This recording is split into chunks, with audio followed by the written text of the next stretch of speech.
Wednesday, August 19th.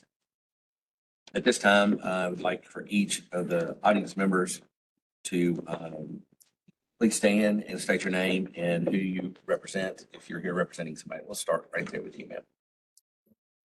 Hey, I'm Christy Gold. I'm here with Tanner Hill. I'm Kristen Brown. I'm also here with Tanner Health. And I'm Ron Hartman. I'm here with Tanner Health.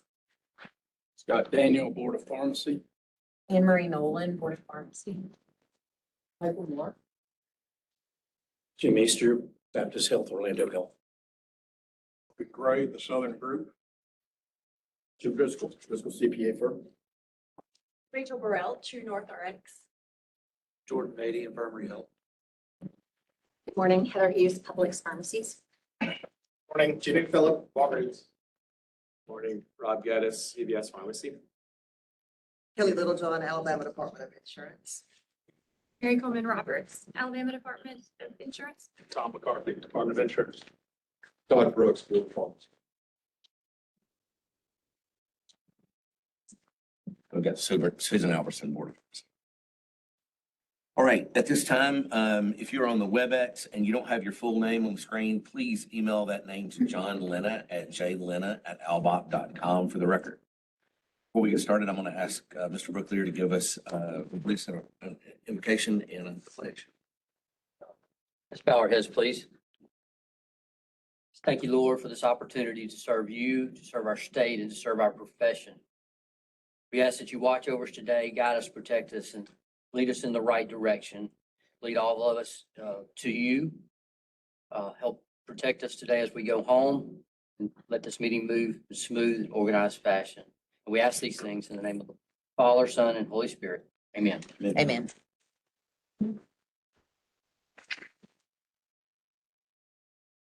I pledge allegiance to the flag of the United States of America and to the republic for which it stands, one nation, under God, indivisible, with liberty and justice for all.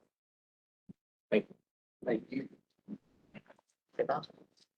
Mr. Secretary, please call the roll. Yes, Mr. President. Dr. Pinner. Here. Ms. Booker. Here. Judge Stokes. Here. Dr. Mitchell. Here. Dr. Marbury. Here. Dr. Hicks. Here. Mr. Brooklier. Here. Ms. Giles. Here. Dr. Cobb. Here. Mr. President, all members are present and we have a quorum. Thank you, sir. All right, if everybody would look at the agenda we have today, need to hear a motion to approve the agenda. Make a motion, we approve. Second. All right, I've got a motion and a second. We'll do a roll call vote for the agenda. Mr. Brooklier. Aye. Ms. Giles. Aye. Dr. Hicks. Aye. Dr. Knight. Aye. Dr. Mitchell. Judge Stokes. Ms. Booker. And Dr. Penner. Aye. And I vote yes. All right. We have an approved agenda. The first item on the agenda today will be our minutes for July 15th, 2026, and those will be the board meeting minutes in your Dropbox. You would hope you've already reviewed them. If you haven't, if you will take a second to review those, then we'll entertain a motion to approve.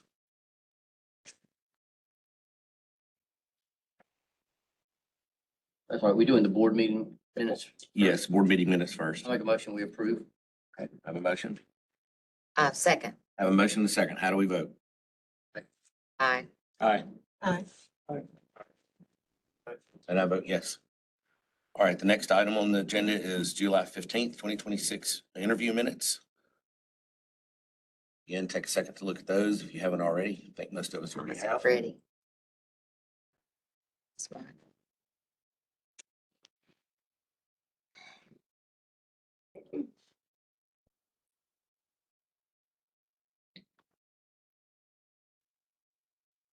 All right, any discussion on those minutes? If not, can I have a motion to approve? So move. Second. Got a motion and a second. How do we vote? Aye. Aye. Aye. And I vote yes. All right, that brings us to presentations today. And I think first we have Tanner Medical Center for an out-of-state pharmacy services permit.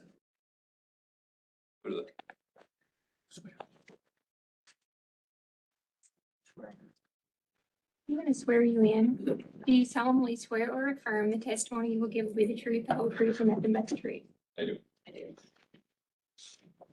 Morning, Board. I'm Ron Hartman. I'm the Assistant Director of Pharmacy for Tanner Health. We're a small, community-owned health system based in Carrollton, Georgia. We have one hospital in Alabama, in Wedowee, in Randolph County. Our hospital in Wedowee is a critical access hospital, 15-bed. We are actually, our company in Alabama is in a partnership with the city of Wedowee. We partnered together to build the hospital there to provide services to the county that was going to lose their only hospital in the county if we didn't help them with that. Currently, it's a 15-bed hospital, so we have minimal hours that are staffed by our pharmacy. So we contract with a company in Chicago to provide the after-hours order verification. We're coming before you today to ask for a pharmacy services license for our hospital in Carrollton, which is a 229-bed hospital, open 24/7, 365 for the pharmacy to take over the remote services, the remote verification services. Kristen Brown is our pharmacy manager and pick for our Carrollton location and would be the pick for the application that we're requesting. And we brought Christy Bolt with us also, that's the pharmacy manager and pick for our hospital in Wayne. Christy had a little bit of the share as well. Hello there. Good morning. Flip on through here. So Ron kind of went over our background and our proposal and what we're looking to invest in the state of Alabama here. These are where our campuses are located, so it shows kind of geographically how close we all are.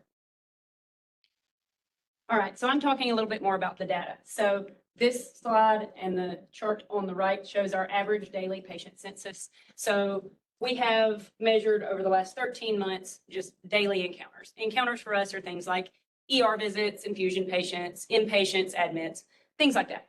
So for 13 months, we had 2,065 total encounters.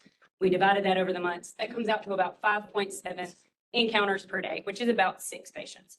So this just kind of shows you that the patient volumes are very low and it would be manageable for my staff at Carrollton to absorb that workload. All right, so then this is covering kind of the workload statistics. So for a little bit of transparency for you guys, this is an actual billing statement from the remote order verification company that we currently contract with. So this shows you the investment and this shows you how they bill it. So they bill based on total touches per hour. So a touch for us is anything from a call to a nurse, order verification, a lab check, a lab entry, allergy verification. Any clinical service that a pharmacist would have to provide counts as a touch. So on average, over the last 12 months per this chart, we had 1.5 items per unopened hour. So Wedowee is staffed 7 to 3 some days, 7 to 1 other days. So this remote order verification company covers them a little bit more than our actual people in-house do. And it just shows, again, that the volumes are manageable and are low enough that it won't pose any risk to patient care for my staff to absorb it. And it highlights the cost savings that will cycle back to the Wedowee community. That's all I've got. There you go. Short and sweet. Like it. Like it. Questions from the board members?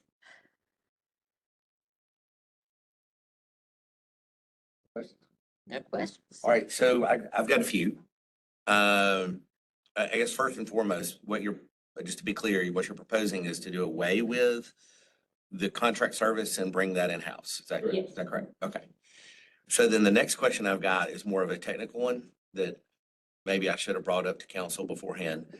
But in the past, when we've done pharmacy services permits for existing institutions out of state, because we've got one other situation where we've done this, we've required a separate suite for that work to be done in. And one of the things we've done to try to address that is change the rules so that we could license an out-of-state institutional pharmacy. So is the better permit here? Well, let me ask you this. Do you have a separate suite that you're going to do that of? My guess is probably no, right? Because you're doing it with existing staff. Yes. So my question, I guess, is for council and Executive Secretary Lena, would we be better to make this request an out-of-state institutional permit as opposed to, which would, since they don't have a permit of any kind, would not potentially require another suite, or are we still going to be requiring that additional suite number? I'm thinking of Rush Foundation when we did that, and Anne Marie may remember some of the particulars. My recollection is whenever we amended .18, which is the institutional rule, I can't remember when we did that, but I believe we removed the provision that prohibited out-of-state hospitals from obtaining an institutional pharmacy permit. That's correct. I'd probably, I don't know if council wants to confirm that that wording is accurate. I think the opportunity for them to obtain an institutional is there, but again, I'd probably want a second set of eyes to or tell you. I'm just wondering if they're not better served with that.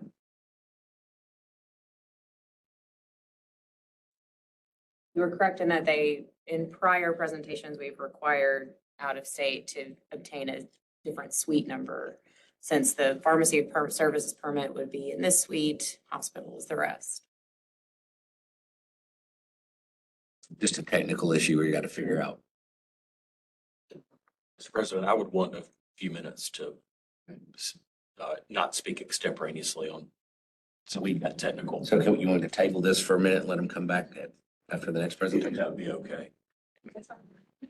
Dr. Cobb, Yes. what about the pick? You said you're gonna use the same pick. Is that, can you use the same pick on? Well, if you're the pick at We don't. Dowie, she's the pick in Tanner, like in Carrollton. So it wouldn't be the same pick. Oh, she's already a pick. Well, she is for pickup for Wedowee. Is that, I mean, for Canner, then is that? Well, but that would be the same as an out-of-state pharmacy that's got one pick for the out-of-state, but then also services the back Gotcha, pick. okay. So I don't think there's an issue there because they're only picked for one permit in the state of Alabama. I don't see an issue there, but I do want to make sure that we're given the most appropriate license with the least amount of hurdles. Absolutely. Okay, if y'all would give us let us hear the other presentation and let council verify a few things, and then we'd know what we'd need to vote on for y'all. Absolutely. Thank you. All right, we'll go ahead and hear from True North.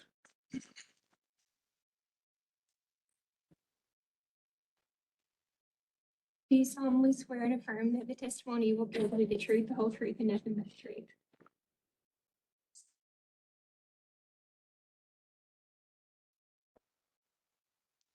Can you state your name again?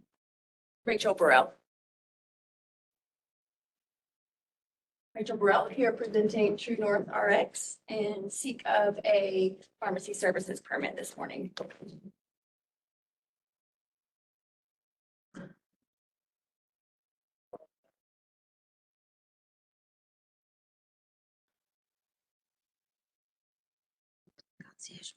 I think you've got the clicker. He's trying to get it. This Oh, trying to- Adobe documented, not scrolling.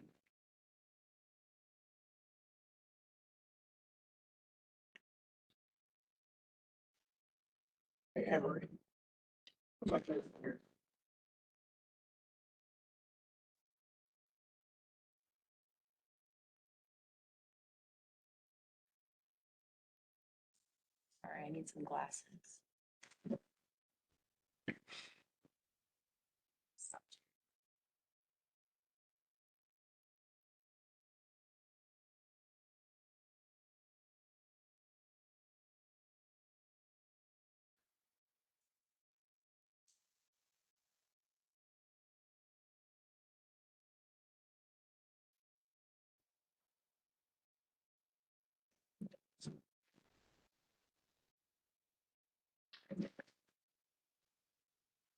I'm just gonna open it through Dropbox instead.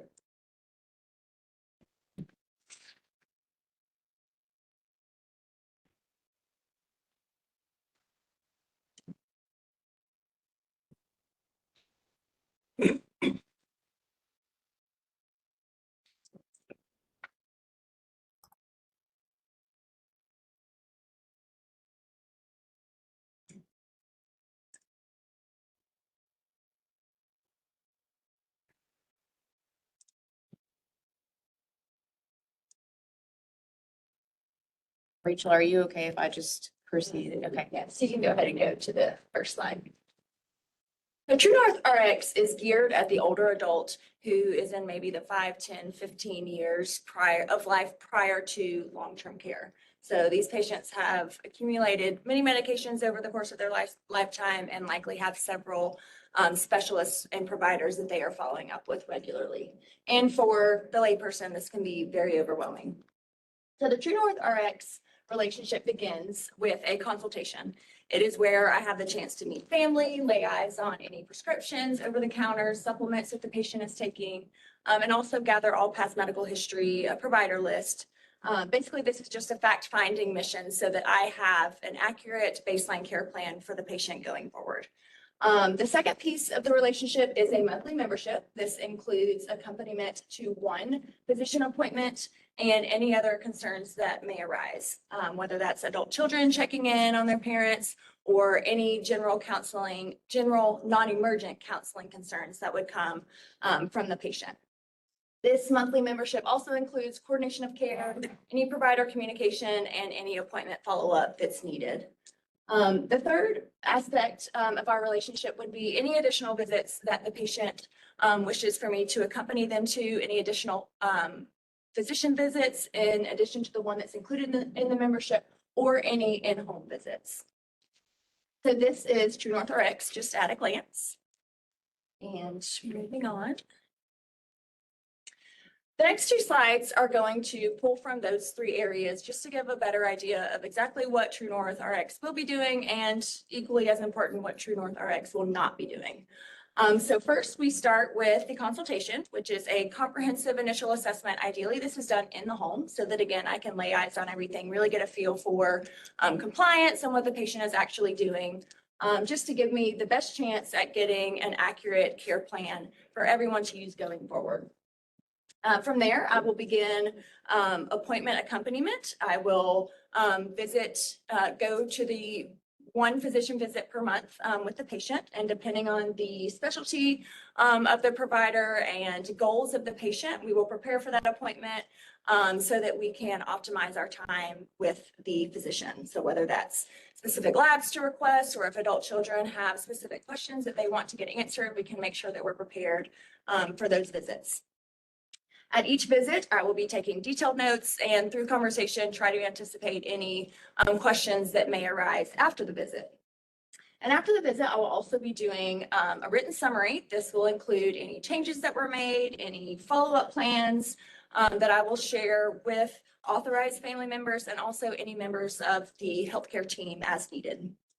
And also the in-home visits. The purpose of these in-home visits is purely based around compliance, whether that's a pill planner that the patient needs to use, whether that's making sure they have an alarm set for weekly injections, or anticipating refills that are needed for the medications that are running low.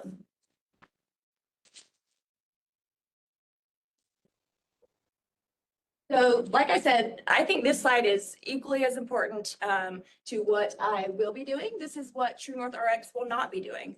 To summarize everything you see here, I won't be practicing any differently than I did as a Walgreens pharmacist, or as an inpatient clinical pharmacist at UAB, or as a long-term care dispensing pharmacist. And by that, I mean just my clinical and counseling roles, because True North RX does not dispense any medications. I also will not be diagnosing any illnesses or medical conditions of any kind. I will still be counseling patients. I think that one of the most important skills that a pharmacist can have is when to refer, and that still applies for True North RX. I also will not be making medical decisions on a patient's behalf. I'll be part of the conversations, but that responsibility lies with the patient. I mentioned I'm not dispensing, but I'm also not prescribing or changing. That is the responsibility of the prescriber to make those changes to medications.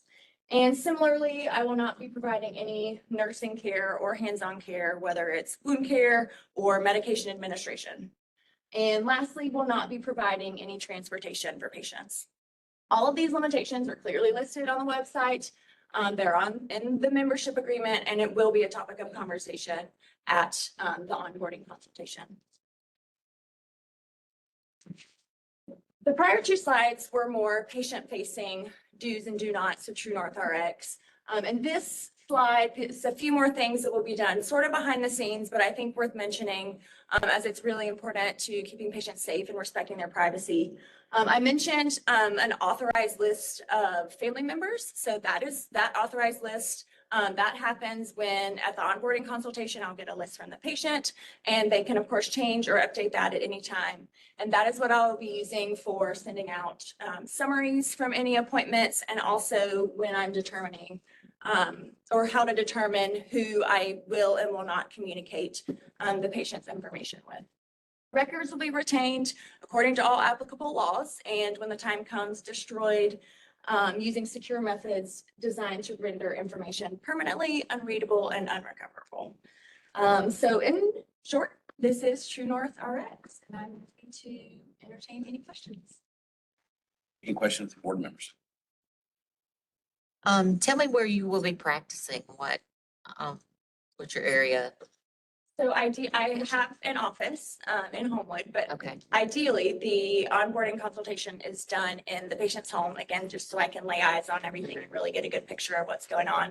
And then the visits will be with the provider or in-home visits. So I do not anticipate working anywhere other than providers' offices and patients' homes. That's in a Jefferson, Shelby. Birmingham area, yes. All right, any additional questions from board members? Concerns? no concerns. All right, so do I hear a motion to approve a pharmacy services permit for True North RX? So moved. Second. There you go. All right, I have a motion and a second. How do we vote? Aye. Aye. And I vote yes. Thank you. Thank you. Counselor? I think we're getting close, Mr. President. And maybe Dr. Nolan could do a better job at this than me, but the issue seems to be the the pharmacy services definition excludes the receipt or storage of drugs. And so if that is what is happening, then perhaps there is a mismatch here. That was my concern, and that is why in the past we've required a separate suite for this activity to occur.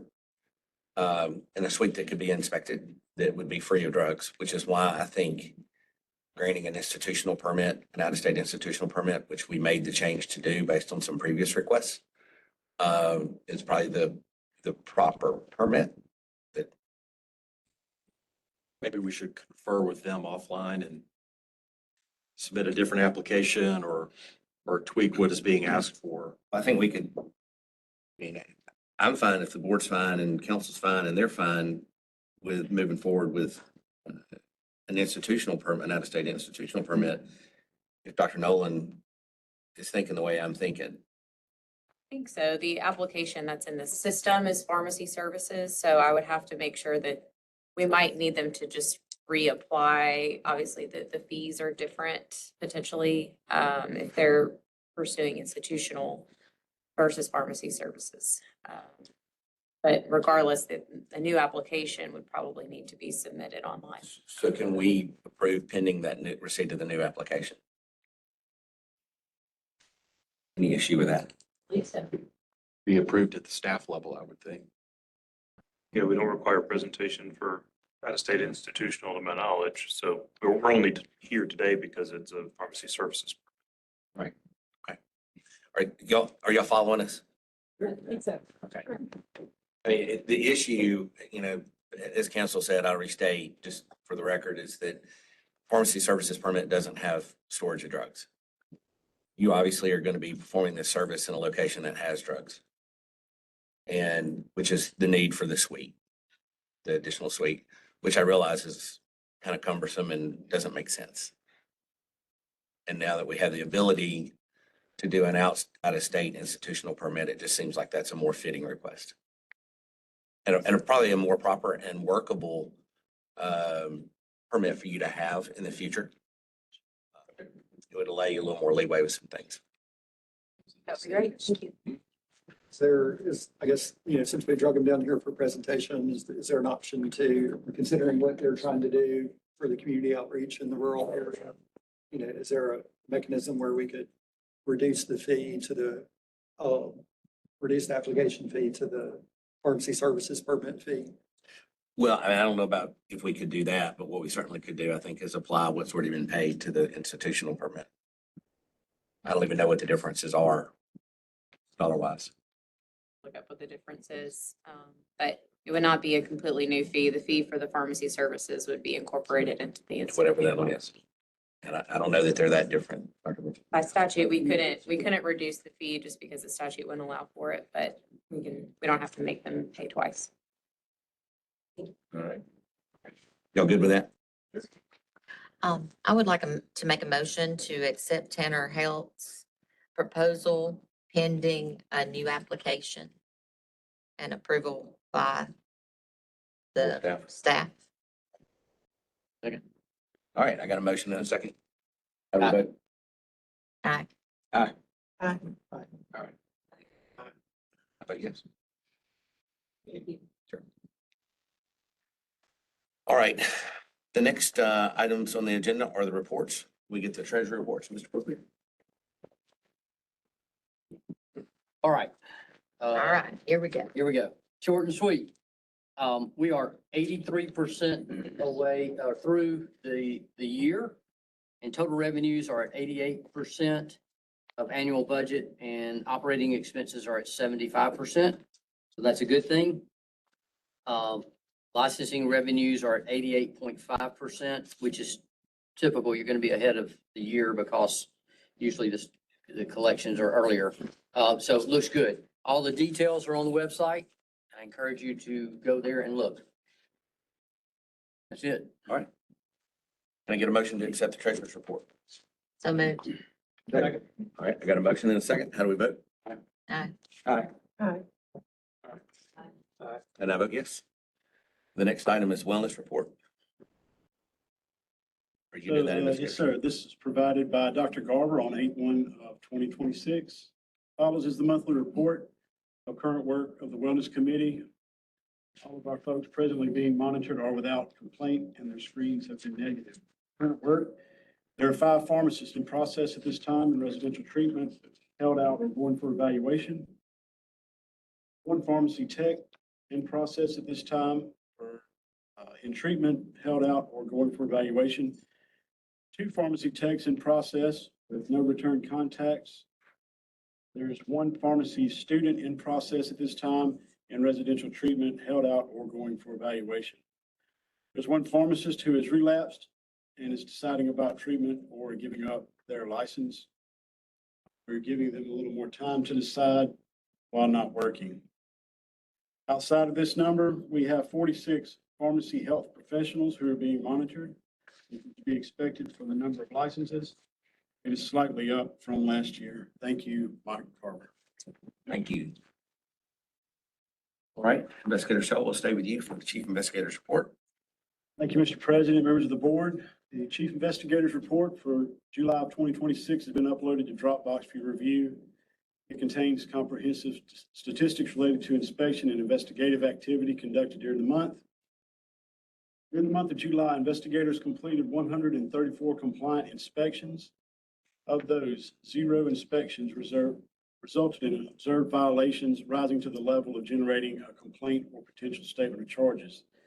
Year to date, from January through July 2026, investigators have conducted a total of 953 inspections, with 1 violation identified and referred to legal counsel for review of possible statement of charges. During July, the board received 12 complaints and 18 investigations were completed. Of those, 2 of the completed investigation findings were referred to legal counsel for review for issuance of statement of charges. Year to date, their board has received a total of 131 complaints, of which 9 have been referred to legal counsel for further review. Since the last board meeting, there have been 2 reported pharmacy burglaries, both occurring in the northern districts of the state. An update on the vehicles. Dodge Durangos purchased by Albop have been delivered and are now in service as part of the Albop investigator fleet. And I would like to thank the board for its due diligence and continued efforts to keep our vehicle fleet up to date. Maintaining reliable, safe, and properly equipped vehicles is important to supporting our investigators in the field and ensuring the Albop staff have the equipment necessary to perform their duties safely and effectively. I'd also like to, Dr. Anderson, Terry, could you bring that up for me, please? Dr. Anderson prepared another CRC summary here for you guys to view.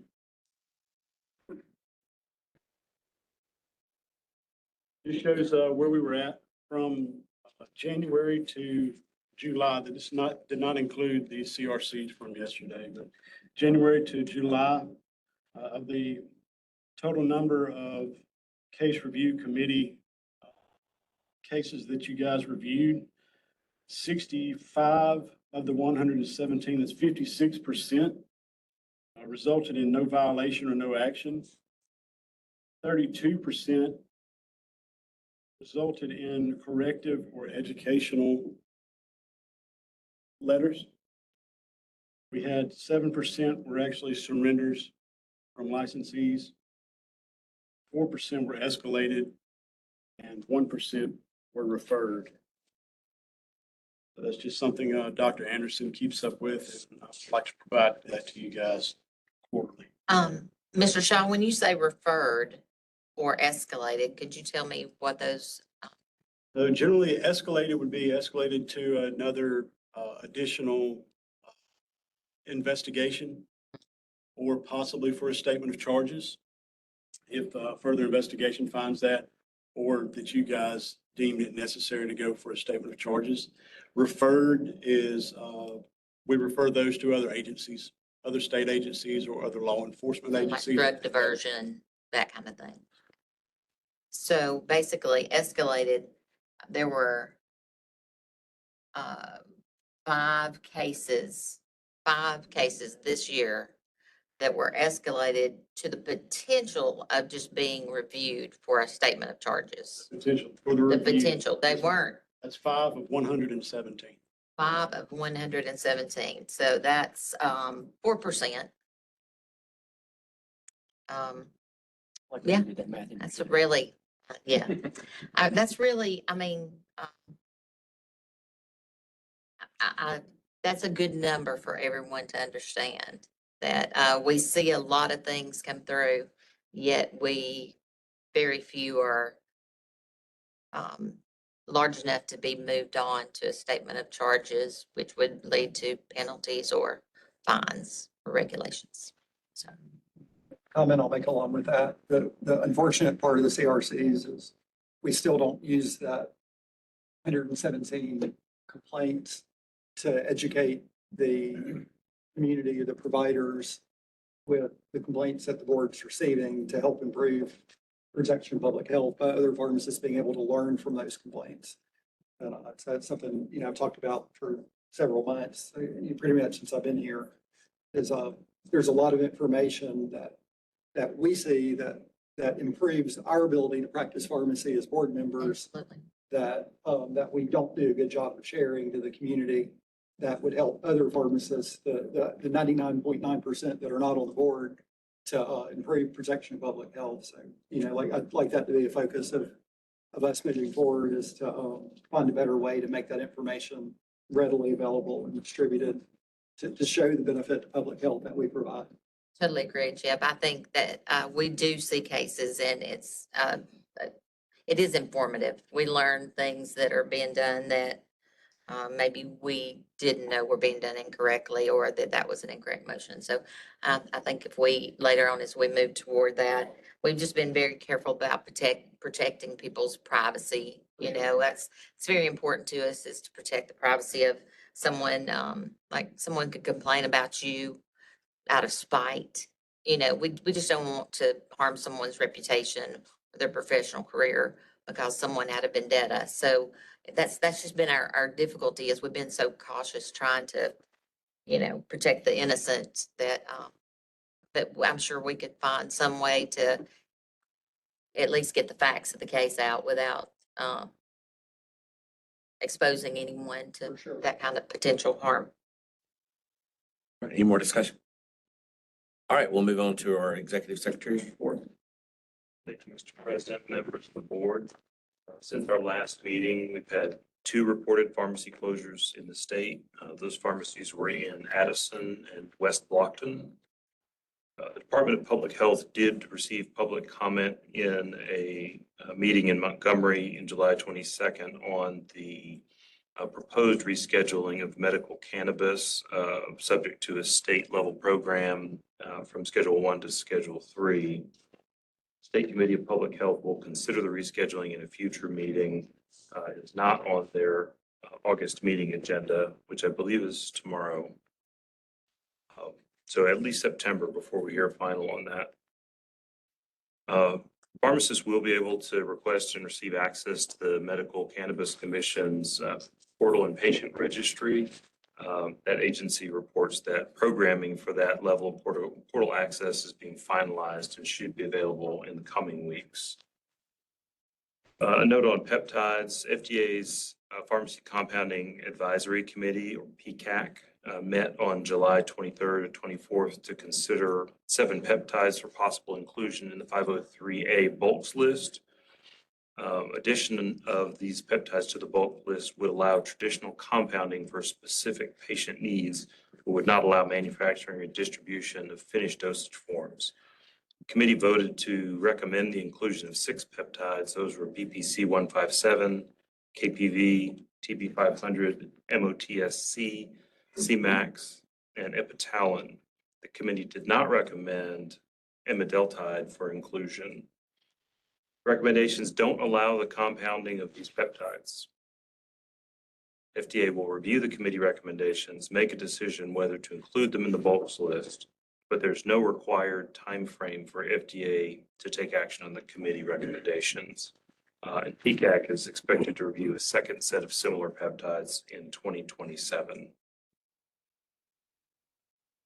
Just this week, board staff received a call from a physician expressing concerns over patients having difficulty filling prescriptions for Suboxone. Caller cited reports of pharmacies explaining they had reached their quotas for the month. The report seems to be related to the increasing problems felt by pharmacies really across the nation dealing with threshold programs imposed by wholesaler controlled substance monitoring as required by DEA. Staff will continue to work with NEBC as they engage with the American Medical Association in response to the recent House of Delegates resolution on this issue. Partnership for Safe Medicines also reached out to the board to share concerns with diverted HIV medications entering the legitimate drug supply chain through certain pharmacy-to-pharmacy platforms or P2P platforms.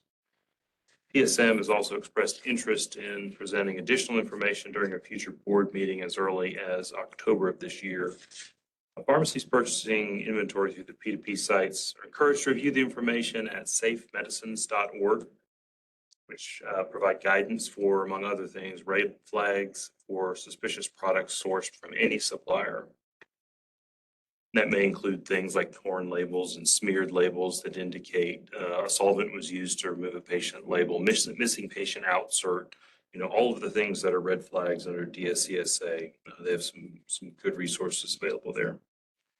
NABP has also announced that they're now onboarding dispensers on the Pulse platform, which offers a variety of DSCSA compliance tools, including product verification. Pharmacies can claim their organization profile online at pulse.pharmacy.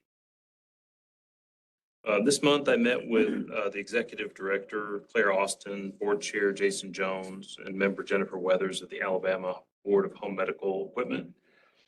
Key discussion point in that meeting was the reduction of regulatory burden on home medical equipment providers that also supply medical oxygen. They're duly licensed with the home medical for their other home medical business and with the Board of Pharmacy for their medical oxygen piece, exposing them to double licensure fees, potentially double penalties, late fees, that sort of stuff.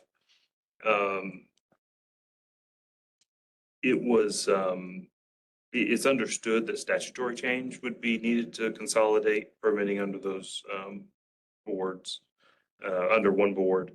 I think we need to keep in mind in that discussion point that we're talking about HME businesses that are licensed with pharmacy for selling oxygen. Pharmacies are currently excluded from a separate retail oxygen license. And then there's also the manufacturer and wholesaler medical oxygen that needs to be considered, which is currently an exclusion under HME's statute. That agency is working on that legislation, and we'll keep you up to date. Due to recent staffing changes in the licensing department, we've taken the opportunity to realign some responsibilities and workflows to better serve licensees and support operations. Twala King will serve as a lead licensing specialist while covering business licenses, including pharmacy and facility applications. Terry Lawrence will resume primary responsibility for pharmacy technician applications and CE audits and continue to assist with our IT needs. In the coming weeks, Tanya Lineville will transition into training to cover pharmacist and intern licensing while continuing to process designated representative applications. So generally aligning business licensing, technicians being our largest pool, has a dedicated resource, and then people being licensed by one individual. So those license types are consistent. And of course, that team all cross supports one another when necessary. So that realignment will also allow us to shift some of Dr. Tyndall's focus toward ongoing system and process improvements, including refinements to the outward-facing gateway to ThoughtSpan, internal ThoughtSpan workflow, website updates, and expanded FAQs and other guidance. A couple notes on PDMP. Had some conversation with Vicki Walker, the PDMP compliance administrator over at Department of Public Health. She's the individual that will send out requests for corrections to all pharmacies who are submitting to PDMP. Very important that you respond to those and correct those issues.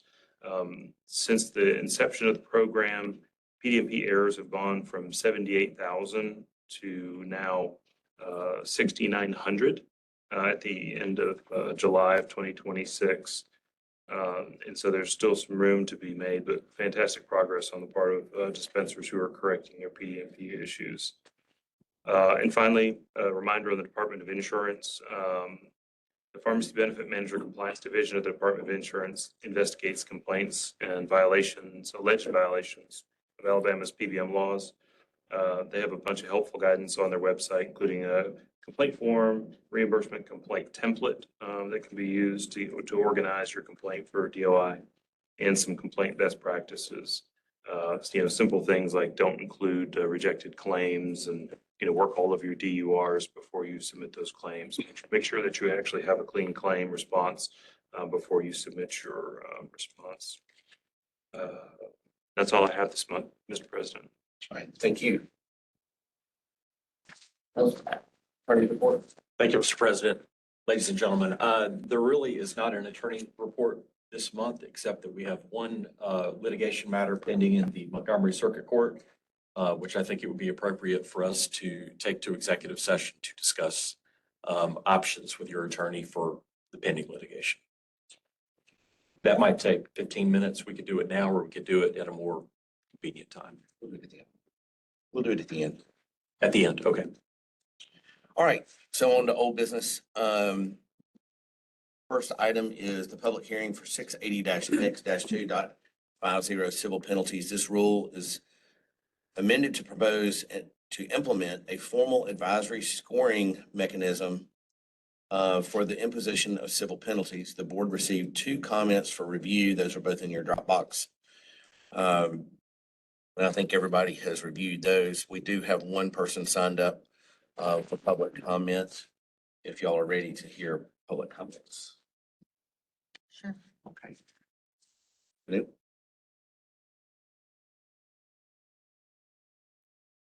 Marie.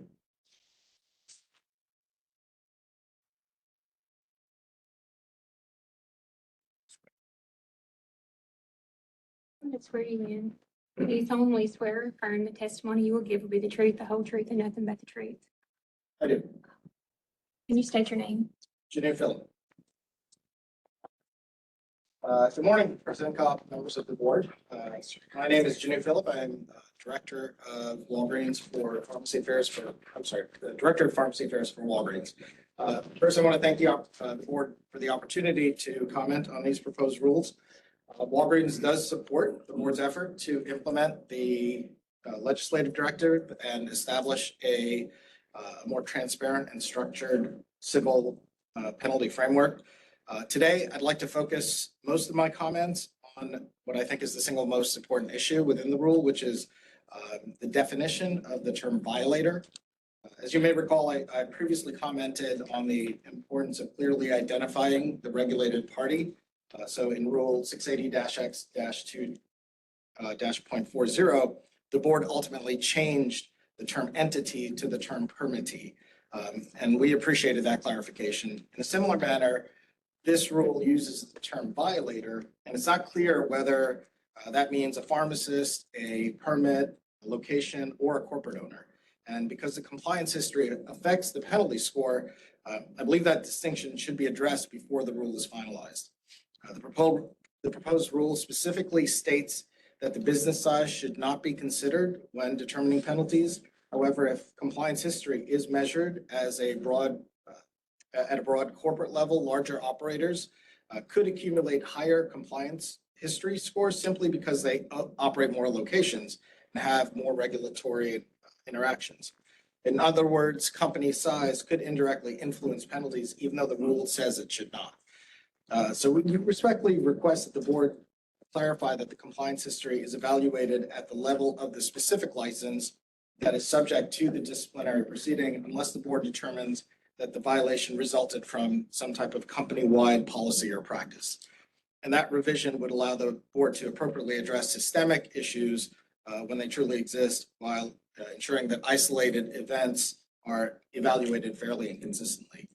I also provided other items within my written comments that I'm not going to get into in detail here, but they do, I think, warrant some consideration before the rule is finalized, including risk classification, scoring standards, the distinction between actual patient harm and theoretical risk, as well as the methodology used to establish certain penalty ranges.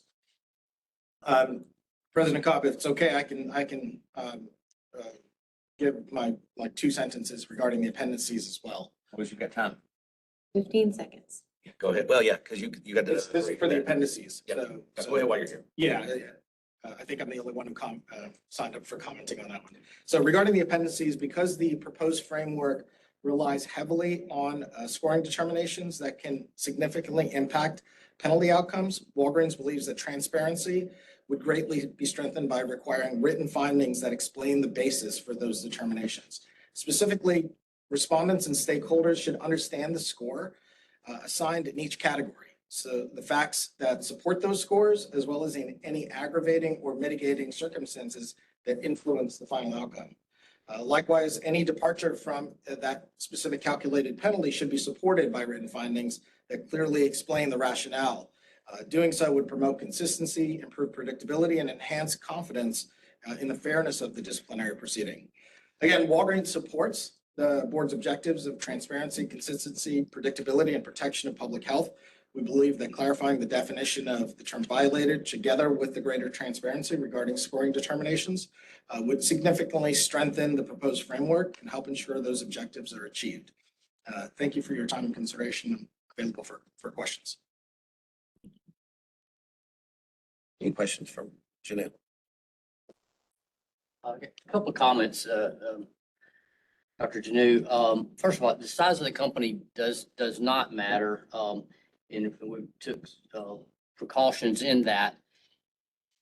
But if one pharmacy commits a violation and it's $100 fine, if 500 stores commit it, then it's going to be multiple. So the thing is, if you only have one location that causes a problem, it's going to be treated just like a one store independent or whatever, or a one store any other chain. So the size does not matter in that. Also the comment on the public health, 50% being attributed to public health. Of course, that's what we're here for, is public health. So it had to be a high percentage on that. actual harm versus potential harm. If the potential's there, there's gonna be, there's one number, but if a number of patients have been hurt, then obviously it's a more serious thing. If we caught it early enough and it didn't cause a harm, then, the fine won't be as high. So it was a lower number. Anyway, just my comments on your comments.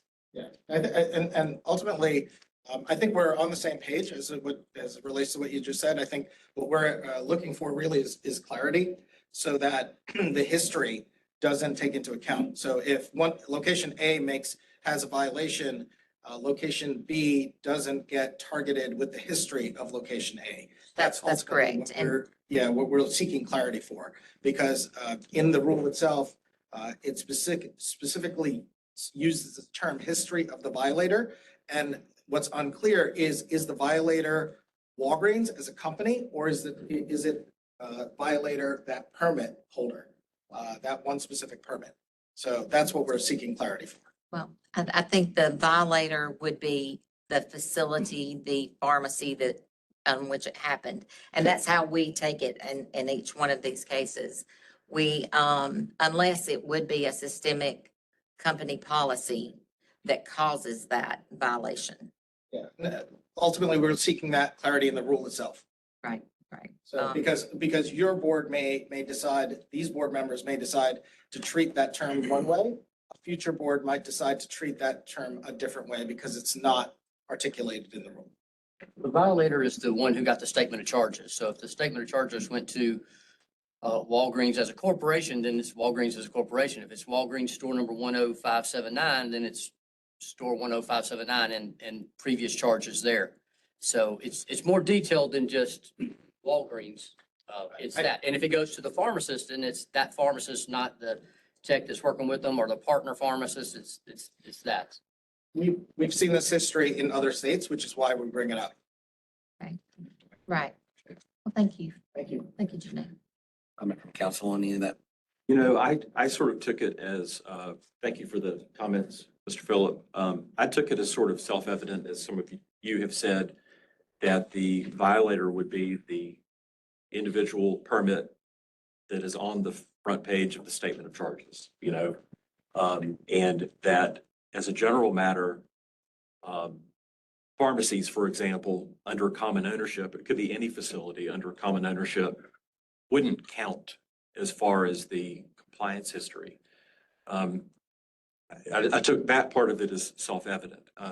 Another point did come up, though. I mean, if the violation were directed at a higher level, at an ownership level, that might be something that we might want to consider. Well, I think my challenge there is we don't permit that owner at that level, so I don't really know how we would file charges against. Right. And then there would be the case of actually collecting. I mean, the evidence would have to substantiate that, which might be difficult for us to get and present. Ultimately, I think we're all on the same page in understanding what that word violator means. I would not object to some clarification of it if the board thinks that is necessary, but I mean, I think we're saying today that we all agree on what the word means. I guess my question, if there's universal agreement on the definition of violator, is there anything that doesn't exist within the rule that would allow us to extend it beyond our understanding of it? Are there safeguards that exist there? So that this is unnecessary, we're clear what violator is. There's no way we could go beyond the named party, even if we wanted to.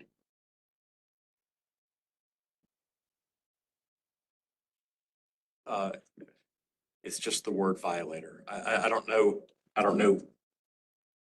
how well we can speculate in future cases and future boards. So maybe a little clarity. The word violator, I kind of thought spoke for itself. But I mean, given that .50 is not applicable until the board has a finding and they're trying to calculate a fine, it doesn't come into effect at the point that charges are. So it's only when the board says, yes, there was something that needs some sort of resolution then they're confirmed a violator at that point, but everything is alleged until that point. Yeah, I guess you're only a violator when the board says, yeah, the rule was violated here and you did it, you know? And I think what, you know, licensees are looking for is if the technician is the one who, you know, commits the act, that, does the technician become the violator and the pharmacist who that person was working under when the violation occurred, also a violator? And then the PIC, who was supervising that pharmacy is also potentially a violator. And then the permit holder is also a violator. And then in the case of the CVS or Walgreens, the corporate entity is also a violator. So does one technician, you know, violation give us the ability to go up the ladder and file statements of charges against every level up to, you know, maximize penalties that are applied? Well, Dr. Mitchell, I think that really depends on the fact pattern. Yeah. If a technician did something independent of their supervising pharmacist and PIC that was a violation, then it would be isolated to the technician. If the technician was practicing pharmacy without supervision, why that's going to extend beyond just the technician to whoever was supervising and potentially the PIC. I think we keep talking about, you know, Walgreens. I'm gonna pick on CVS just for Mr. Phillips's benefit, and not picking on Walgreens with every statement. But, you know, if you've got corporate entities that own chain pharmacies, it could be Publix, it could be anybody. But we're limited in who we're going to file charges against by who we permit. And we don't permit Walgreens as a corporate entity. We permit Walgreens store number 123 as a pharmacy. So it would be difficult for me to envision how we would ever fine Walgreens for some sort of major corporate thing. Sorry, CVS. I want to throw, you know, be fair in the use of names. You know, CVS or anybody for some violation from the board to be able to go after CVS, Walgreens, Publix as a corporation. I don't see that happening because we don't have the authority to do that. That would be outside of our scope. Now, what we could do if we knew there was a systemic order given to a set of stores to violate the rules, then we could file charges against each one of the permits that was indeed engaged in whatever that violation was. So to me, that's where you have the potential for, you know, okay, well, my business size isn't supposed to come into play. Well, it really doesn't, because it's still however many individual pharmacies that did whatever they did, and it should be treated as individual pharmacies, even though it may have been a corporate edict. We're still not going to file charges against the corporation. There's not a PIC at the corporation level. There's not someone for us to name, and they don't hold a permit. Therefore, we're restricted in our ability to do anything to them at that level. That would be something we would have to refer to the Attorney General's office to seek a resolution. Am I correct in that statement? Cogent points, Mr. President. So, I mean, I'm not particularly concerned about the word violator, you know, because you are a violator once you have been found to have guilty of doing something. And to me, it's pretty clear and apparent that that is that individual. I understand Mr. Phillips' concern with regards to, well, Walgreens store 123 did this. Now Walgreens store 456 has done this. And so we're going to hold 123's actions against 456. But again, if we all know, and I think our intent is to treat each individual permittee on their own standing, whether that be, or licensee, whether that be a pharmacist or a permit, then while I understand the concern, I don't know that the concern has got full merit. It's just my opinion. So it's licensed entity, licensee, a better word, violator. I don't think so. I think violator, to Dr. Linda's point, it's very clear in who it is referring to. So is there any room to add a definition? There certainly is. And it could be, I think it could be done with just one sentence, if that's what the board wants to do.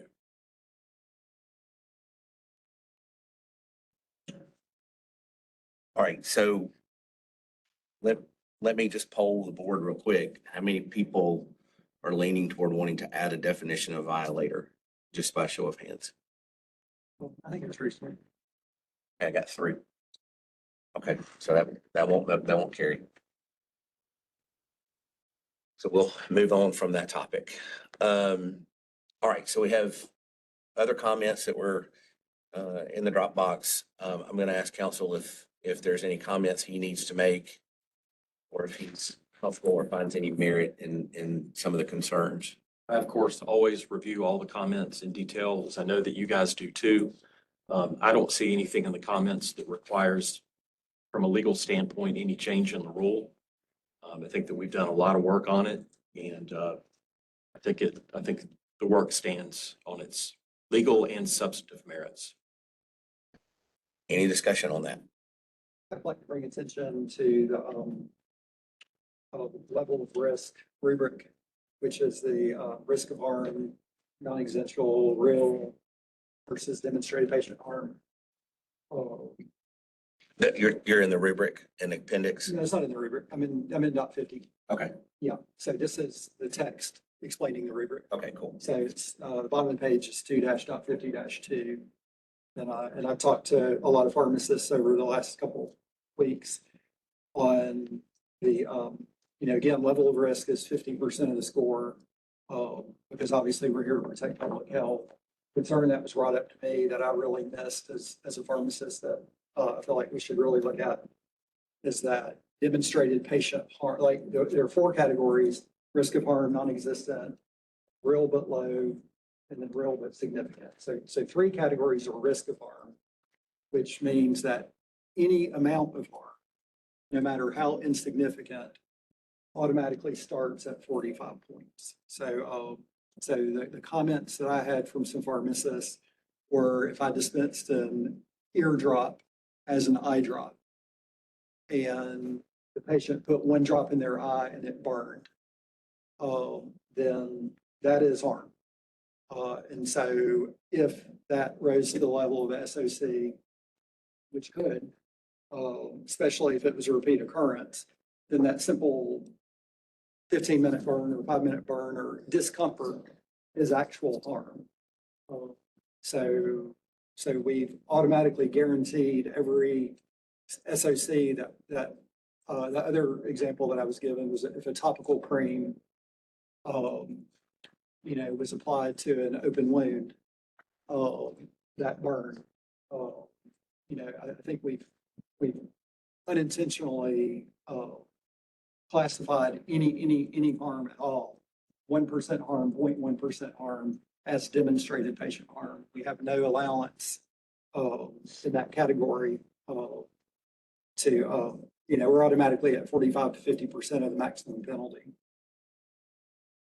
I think we're talking a lot in abstracts, and so let's put concrete numbers to what that means. So what would be the fine as it stands for a pharmacist that, let's say we took it that harm came, so what would be the maximum fine for that?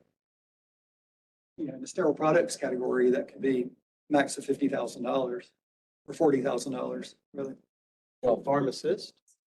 To, I guess it could be to the pharmacist. The pharmacist would be lower, but the pharmacy would be. Let's use your cream example.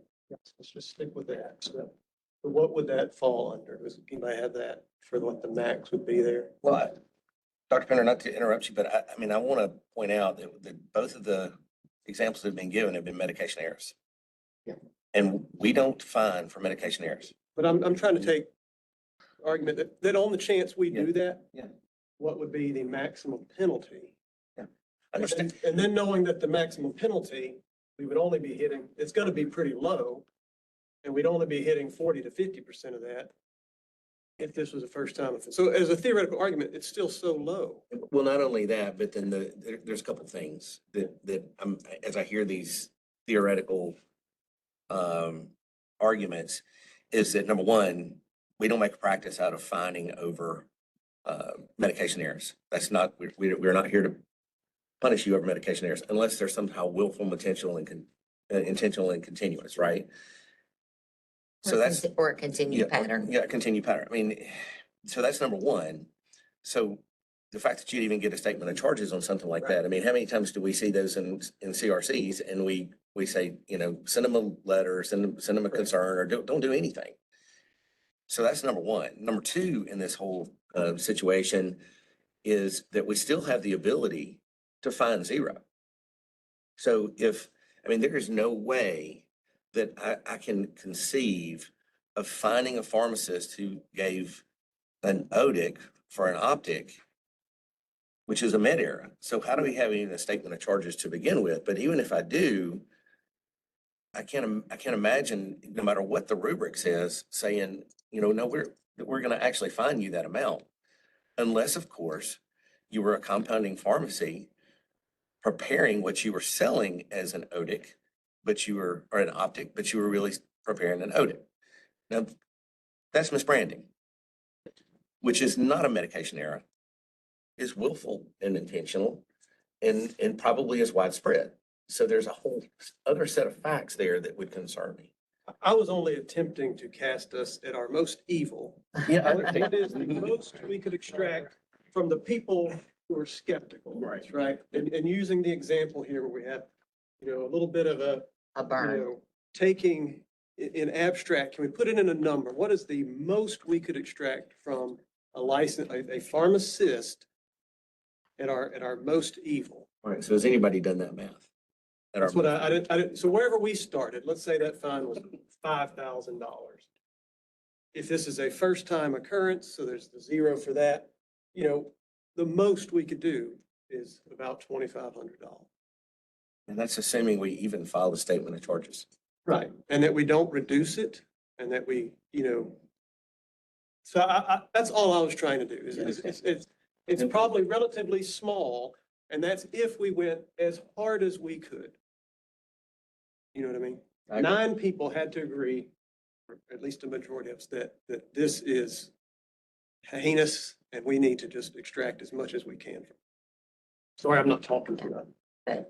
And I agree with you. And I think there's examples pointed out, there's so many hoops to jump through to even get to a point where we've got to find, because it's just not what we do. I believe that, your point is great. Nathan, your point is dead on. And the fact that we have 9 members, all who are considered an expert in their field. And if we want to just give a chart and never use any discretion, then we can let AI handle this. We wouldn't even need a board. We could let AI just pick what the fine would be. But that's not what we do. That's why we have 9 board members. That's why they are nominated by multiple entities, why they are chosen by multiple entities. I don't think that we'll ever have a board that's all going to be of one evil mind in which we want to take over the world and fine everyone $50,000. This is a group. I'm insulted that people think we don't have enough sense to make a common sense decision that because somebody put a cream on an open wound and it burned, that I'm going to fine you $25,000 or something crazy. We don't do that. And that's why you have humans and individuals up here so that we can use that discretion. Because a robot or AI is not going to be able to say what level of harm a stinging eye would be or a stinging cut. So I feel like a lot of the arguments and the complaints and the issues are baseless. because you are dealing with 9 individuals who apparently were upstanding enough to get appointed. I just really have no words. That's just what I want to say. Thank you, Ms. Johnson. All right, I like to hear the examples, and we always come to the $50,000 thing. And the $50,000 is an extreme. It's usually sterile compounding because that affects the most people. It's not a med error, and if it's not a first time offense. But we've seen cases, in fact, this week, of where, there's multiple offenses or really egregious dirty labs, fake, lab results of a sterile lab, stuff like that. So there is that significance, but we keep talking about that and we don't talk about the 90%, 99% of the cases that we see that are the first time offense of a med error that gets nothing. And we're wanting to say, that's going to be a $5,000 or $10,000, and it's not. It doesn't happen. And the numbers don't show that. And if you look at the budget, if you look at, not the budget, if you look at the finances over the last several years, you'll see that it doesn't show that it's not happening. You're not getting $50,000 charges for first-time offense of a med error and that sort of thing. you get charges over a med error unless, again, it's willful, malicious, intentional, And repeated. and repeated. Egregious. And so, all right, so to try to be effective and move us on, is there any more discussion on 680-X-2.50 civil penalties in the text? Okay, not hearing any further discussion, I'll entertain a motion to approve 680-X-2.50 civil penalties without change. The rule would become effective October 15th. So, I have a motion and I have a second. second, How do we vote? Aye. aye. Aye. No. Aye. And I vote yes. All right, the next item is public hearing for 680-X-A appendices. This rule amendment is proposed to adopt a civil penalty schedule as mandated by Act 2025-372. Board received 2 comments. Those comments in your Dropbox and are very much related to the previous discussion. We've already heard Mr. Phillips's comments with regards to the chart. This is for the audience's knowledge, the actual chart that assigns the fine with the violation. Is there any discussion? Well, first, let me ask council, is there any comment based on the comments we received? Anything additional? My remarks be the same as previous. We've looked at everything and we think it's sound. All right. Any discussion on that? Okay, not hearing any. I'll entertain a motion to adopt 680-X-A appendices without change. The rule would become effective October 15th. So moved. I have a motion. I have a second. Second, I have a motion and a second. How do we vote? Aye. aye. Aye. No. And I vote yes. All right, we've been at it about an hour and 15 minutes. We will take a 13-minute break.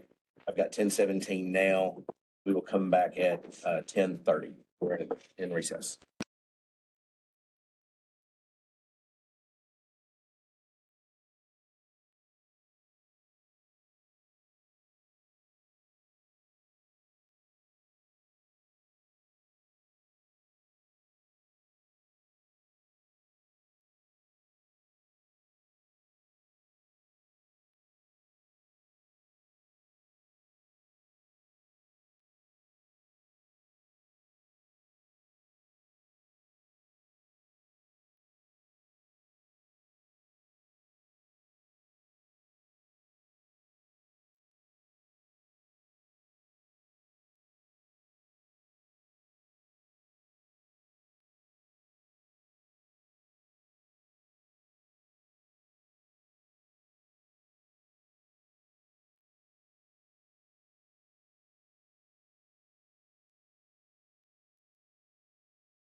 All right, this is the Alabama Board of Pharmacy coming back after a 13-minute recess.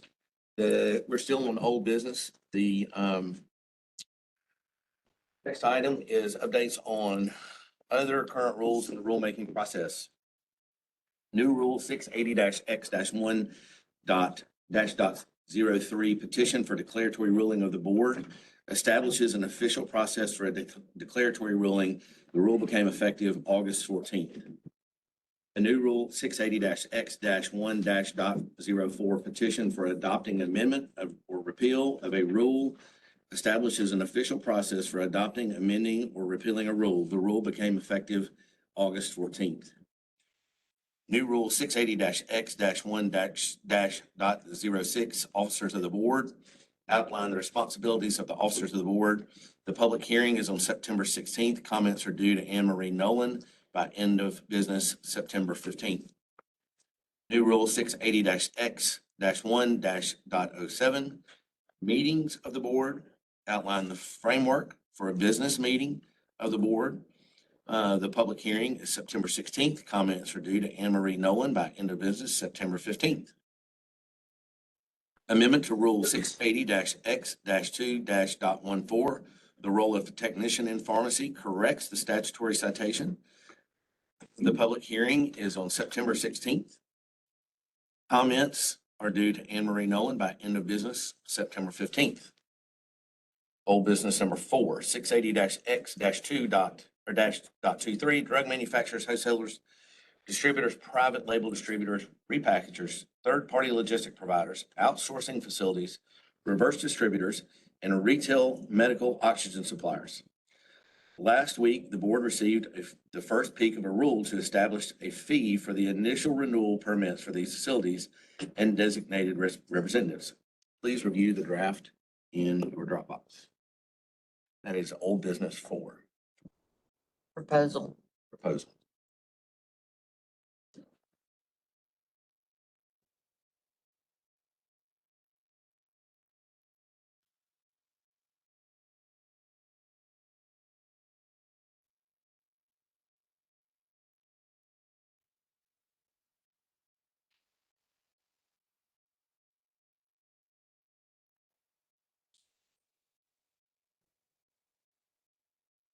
Is there any discussion on this rule? Very few amendments to it. All right, do I hear a motion to begin the rulemaking process on 680-X-2-.23? So moved. I have a motion. Do I have a second? Second. All right, I have a motion and a second. How do we vote? Aye. And I vote aye. Old business number 5, the public hearing for this will be October 21st. Discuss new administrative rule, digital signatures. Council has identified the need to adopt a rule concerning military portability and a rule for concerning digital signature. Council. Mr. President, these two items are in different places in our process. Digital signatures, I did get you the first peek last month. And so if the board is pleased with the status of that rule, it can be ready to initiate rulemaking today. The board is pleased to do so. I think I did just notice, though, that there's a typo in the very last sentence of what you have in your Dropbox. Let me look at that really quickly. I think the word rule is cut off. Y'all see that? If you do Yes. adopt, just put in your motion, whoever makes the motion, to put in a lowercase e and a period at the very end of the text there, so that we are clean in what we adopt. This is just a rule to adopt digital signatures, which is really already in practice here. It's just to comply with the Uniform Electronic Transactions Act, which says that agencies are supposed to prescribe by rule the extent to which they accept digital signatures. So this rule is to do that. Any discussion? I move to accept that or to begin the process, with the edit. All right, so I have a motion to start the rulemaking process. Do I have a second? Second. All right, I have a motion and a second. How do we vote? Aye. Aye. And I vote aye. Old business number 6, discuss new administrative rule, this is the military portability. Council has identified the need to adopt a rule concerning military portability. Thank you, Mr. President. The staff's done a great deal of work on this. Let me just introduce it briefly. A few years ago, Congress actually passed a federal law that required state licensing agencies nationwide to recognize professional licenses that were issued if the service member or the spouse of the service member is moved from one state to another based on military orders. My family is not military, but I've come to understand that that happens a lot. And so it's a real obstacle, especially for military spouses who hold a license in one state. They get moved every 2 to 3 years, just the way military careers work. And then they have to go through a whole rigmarole to get a state license where they get moved to. By the time they get established in that, they have another change of station with the military, and they have to start the process all over again. So Congress said that we need to do better about that. And so this is a state rule for our agency to implement these statutory requirements. Now, what's interesting is since passing the initial law, Congress came back and really substantially revised it just last year. And so even in the work that I'd already done on this, we had to revise it again. And myself and the staff at the staff level did a lot of work to figure out how exactly all this fits in with our state licensing procedures, things like parental certifications, sterile certifications, nuclear, controlled substances, and all of that. And so what we've basically arrived at is a process where if you're moved to our state and you have a pharmacist or technician license in another state, you're going to file an application that is set out, the substance of which is set out in the federal statute, and you're not going to pay any fee. And the secretary is going to look at that, and if it is in order, it will just be granted immediately with, again, no fee. If you have a need for other supplemental certifications like controlled substances, and you have it in the other state, that too will be granted with no fee. That is going to be a super expedited pathway to licensure in our state. So you will have an Alabama license. When you get the Alabama license, you're going to have to follow our rules about CE and submit to the jurisdiction of our state. When it comes time for renewal, you will have to renew it because it is an Alabama license. And so that's basically how we have worked it out. And I think it'll be very pro-military. But it's here today for your first peek. If you have questions today, we'll be happy to field those. But the standard process for us is this is your first peek. We can really hold it for the month and take a look at it over the next month, share it with peers, share it with stakeholders out there in the regulated world, see how they feel about it, and we could come back and initiate rulemaking next month. Okay. So with that, I'll just instruct the board to review that rule this month, and next month we'll come back prepared to start the rulemaking process. The next item is old business number 7, follow up on emergency dispensing and institutional pharmacies. Last month, the board discussed the emergency dispensing component of institutional pharmacy rule 680-X-2-.18.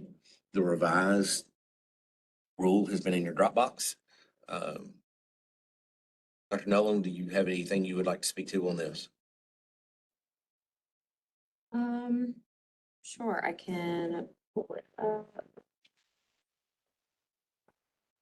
One of the main conversation points that we had at the staff level was trying to address the concern of the quantity of the prescription. So if it was a medication that had a definitive duration of therapy, such as 10 days, if 3 of those were dispensed in the hospital setting, how does the outpatient pharmacist know whether they need to dispense the full 10 or the remaining 7? So we talked about that a lot during our meeting, and the language that we have, we added in accordance with institutional policy. And so the idea is that whatever logistics make the most sense for each institution, they will determine if that quantity needs to be changed from the discharge nurse or on the pharmacy side, or if the physician needs to rewrite the order. There are several different options, but as long as it would comply with whatever their institutional policy would be, then they would be compliant with the rule. I've looked it over quite a bit and it looks to me to be all tidied up from where we were.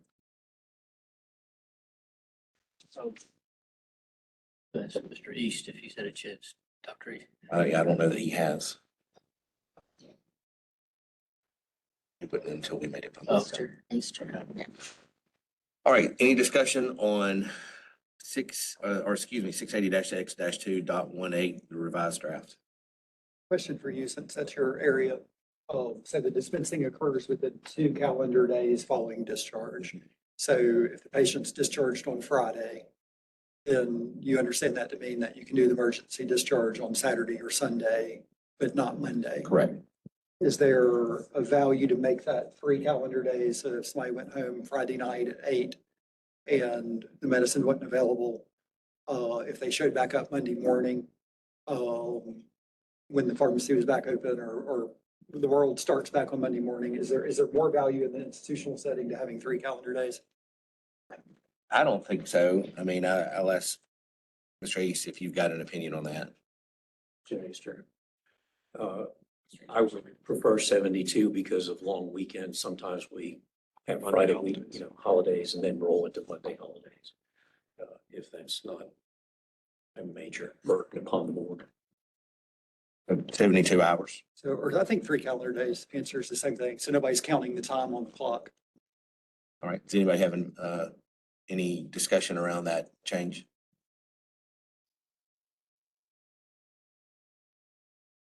Everybody okay with that change? Good, right? Okay. So we would change that to 3 calendar days.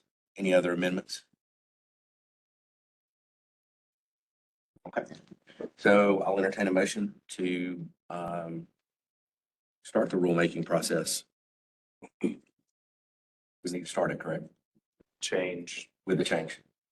So the motion to start the rulemaking process on 680-X-2.18 as presented with the change of 2 calendar days to 3 calendar days. So moved. All right, I heard a motion and a second. So how do we vote? Aye. Aye. Aye. Aye. Okay. And you? And me, I vote aye. Sorry. Just moving it. Follow up on CSI pharmacy application material. Who has? Dr. Scott, Yes. they were asked to provide their policy and procedure. There maybe June, July Okay.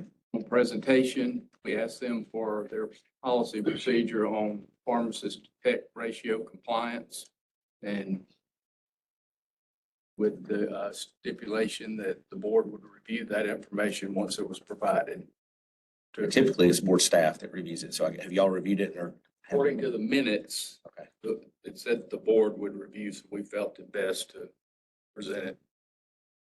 So Counselor Daniel, have you reviewed it and are you okay with it? Okay with it.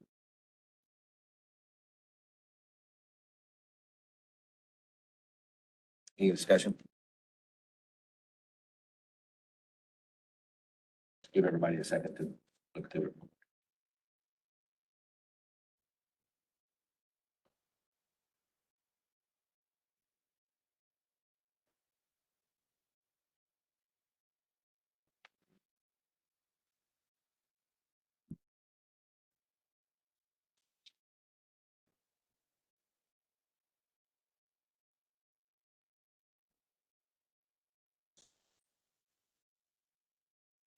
Any discussion? Anything? All right, any discussion from anybody up front? Okay. So I'm assuming this is a license for CSI this is pending. What kind of license was it? non-resident licenses. Clinical specialty infusions, Give it to non-resident. non-residents. Pharmacy services permit. Okay. Okay, thank you. All right, so to hear a motion to approve the pharmacy services permit after the review of the policy and procedures for CSI pharmacy. So moved. All right, have a motion. Have a motion and a second. How do we vote? Aye. Aye.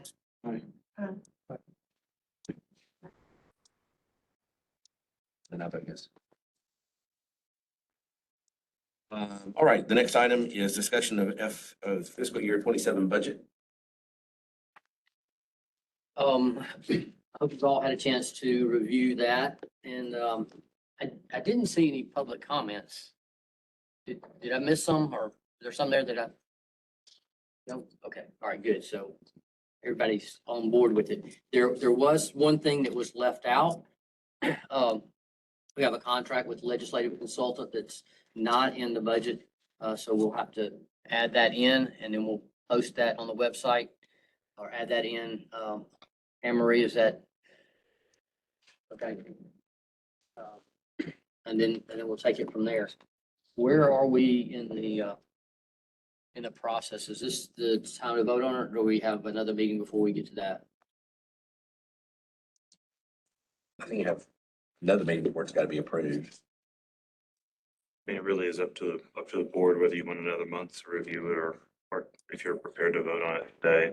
We will need to deal with it next month. Do next month, whatever. By next month, yeah. Any questions, board?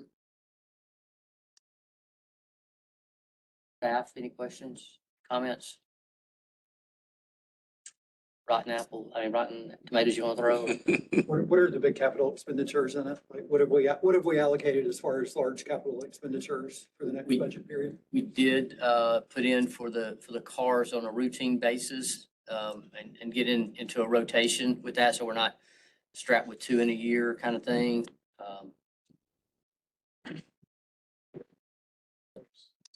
Computer, Oh, right? Yeah. That, computer. Yeah, the computers, we got real old technology and staff computers. That's in there. Thank you. Help me out here, guys. Committee. What's that? We'll be upgrading this system. I think those are the two things that were out of the ordinary.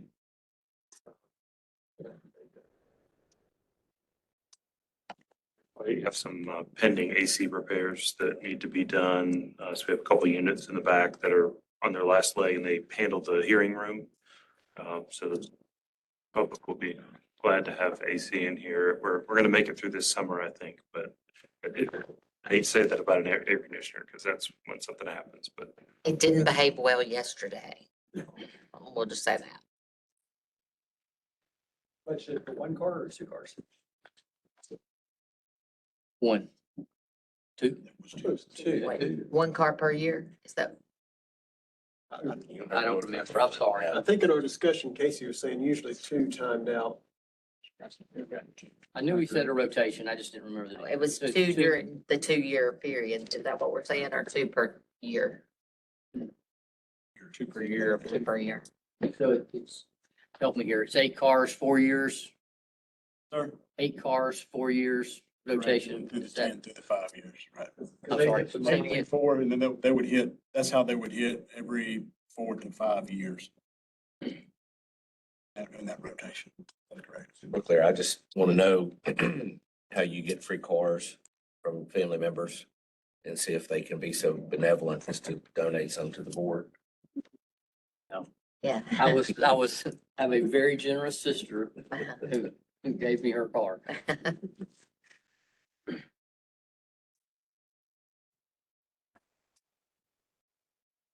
All right, any more discussion on the budget? Do we want to take this up for approval today, or do you want to, what's the will of the board? I'm good with it. I'm ready to go, but I want to make sure the public has had a chance to give their comments, and we didn't have any, so Well, but it's been there for, assume everybody's had a chance to look at it, so. it's been there for 3 weeks, almost. website? 2 weeks, 3 weeks? 4 weeks. There you go, 4 weeks. I don't think that anybody's gonna come up with anything And I'll make a motion, we approve it. I'll second that. with the changes. Oh, wait, excuse me. Yes, thank you. Make a motion, we approve it with the addition of the legislative consultant in there since we have a contract. All right, so I have a motion, I have a second. All right, how do we vote? Aye. Aye. Aye. And I vote aye. All right, the next item is board travel. Do we have any additional items for board travel? The only additional travel date that we had, and I didn't get a response from a board member, is a NABP member forum that falls the week after District 3 in Multigon. So I think that's kind of it. Everybody was tied up so that we're at decision time if anybody wants to go to the member forum. Where's that? It is in Chicago. Well, Mount, whatever, it's adjacent to Chicago. Is that something we would normally attend or we should attend? Do you, I mean, I know you've not been here, but is that, I don't know that we ever have. I was gonna say, I don't recall that's happening. Have it every year. So they have these forums. They have the executive officer forum every year, but sometimes they have legal counsel, sometimes they have members, sometimes they have one other category that I Okay. can't remember. When you're saying member forum, would that be a staff position that would attend that? Only Oh, for- Janu's been. Janu can speak to it. Yes. Yeah, the member forum is, NABP allows one person from each board to attend on NABP's dime. There's no charge other than, and I believe they do pay for the travel, if I'm not mistaken. But allows for one member to go up there and it's not a task force or anything like that. It is just topics. It's like a mini NABP meeting, but it's very limited in terms of size. So you're usually looking at somewhere between like 30 and probably 40 board members. Really good discussion. So the way they've transitioned it is now they do the executive officers, attorneys, inspectors, and board members, and they stagger it over the course of a few days. And usually there's one day where there's all overlap, and then the other days are specifically only for board members. Like I've served on a panel on one of those, during the meeting, but I highly recommend going. I think it's very informative. There's an opportunity to interact with and network with other board members around the country. It gives perspective, so I'd highly recommend somebody going. Thank you. Thanks, Janu. So, Well, I know we all would need to look at calendars and those kind of things, and I don't imagine we're prepared to do that at the moment. So we would just approve one unnamed person, and since it's really sounds like it's on NABP's expense, largely, it doesn't really financially impact the board other than the days. So do we want to approve one slot in case somebody decides to go? I think, Challenge is we were right at decision time on travel booking and reservations and registration because it's September. should we, but if we approve it today, could someone make a decision in the next day or so by Friday? I think so, as long as we don't get down to rock, paper, scissors over the phone with me being the arbiter of that. That's my only Fair enough. kind of question is, Yeah. Fair enough. What was the date? it's the, September 30th through October 1st. Are the White Sox in town? Are they Janu, do they take you to a game? They don't, but you could go on your own. Just kidding, just All right, kidding. so do I hear a motion to approve one board member So moved. to go to NABP member forum? I hear a motion. Do I hear a second? Motion and a second. How do we vote? Aye. I vote aye. So board members, if you guys would just get together and look at your calendars as quickly as possible and get back to Secretary Lena by Friday. that would be great. If we have more than one member who is able to go, is the board willing to consider it official business of the board and pay for the other member to go? Sorry. If we could have more than one that could go, would we be willing to pay for a second spot? Well, They're paying for one, so it'd only be. but they're paying for one. Yeah, but my question is will they allow more than one member from a board to go? With permission. We'd have to But ask. I think one should be sufficient. We'll be lucky to find one Yes, yes. because we already have the previous week meeting. Yeah. We've already got travel. Dates again, September. 3 October 1st. I should be able to go. I'll double check. And maybe see, if somebody else wants to go, since we'll be at NABP, that, yeah, if worst case scenario. I can't go. Mr. Riddler's out. All right, moving on to new business. Collaborative practice applications. On Monday, the joint committee met and reviewed 5 collaborative practice agreement applications. The committee recommended approval of all 5.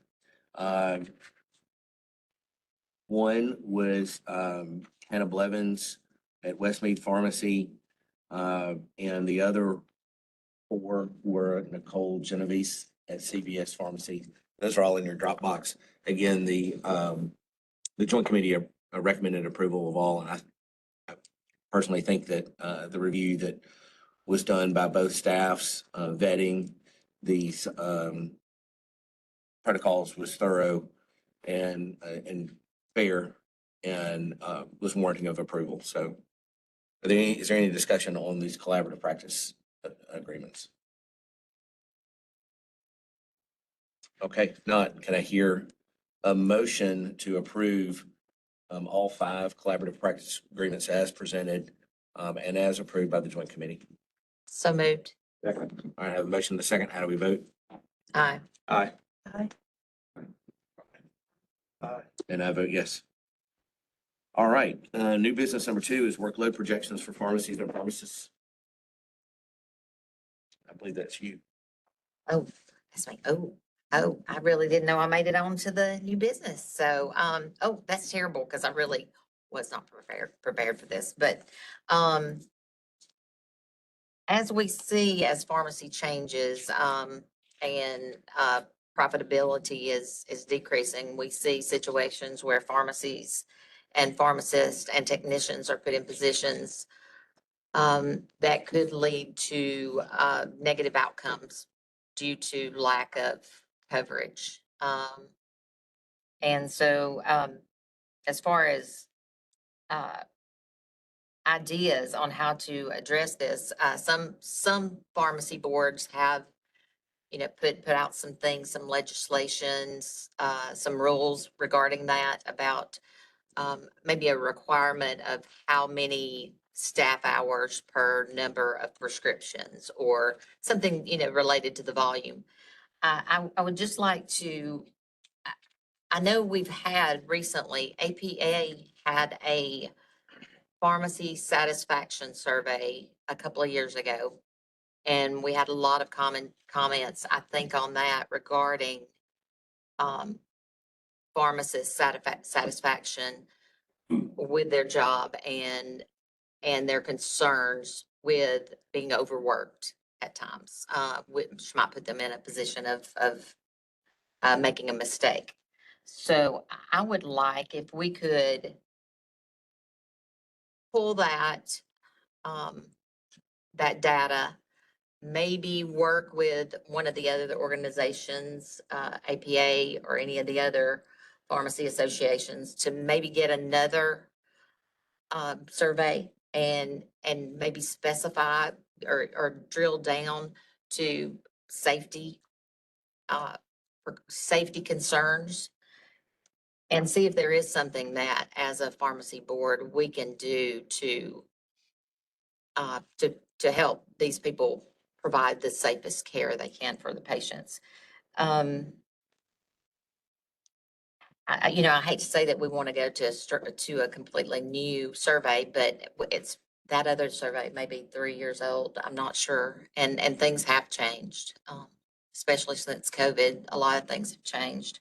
So it would be really good if we could maybe start the process of working with some of the organizations to get that information, and maybe just do a little committee.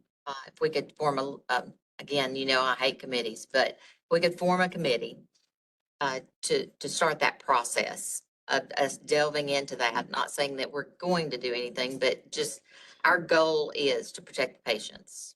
So if whatever we can do to relieve the stress and to make each pharmacist feel comfortable in the number of prescriptions they're filling, the amount of help that they have, I think that's really important.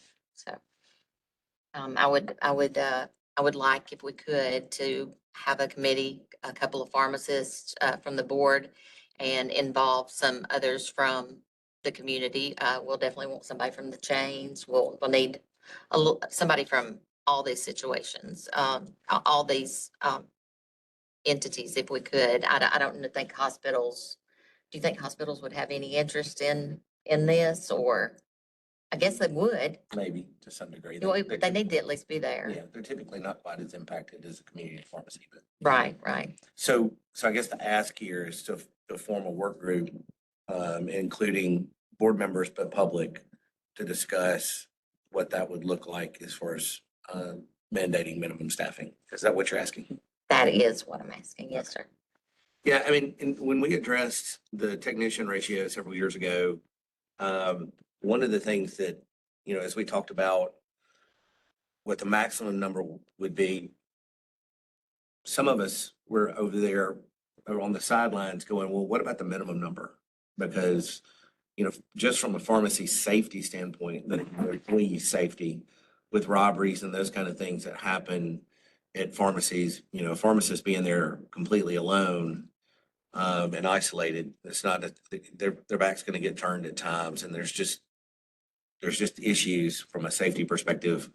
So, I think this is probably a good thing. And I look here in our drafts or in our Dropbox and see California, not necessarily the state I always want to follow, but has a no pharmacist left alone that prohibits a pharmacy from requiring a pharmacy employee to engage in the practice of pharmacy unless other staff members are available.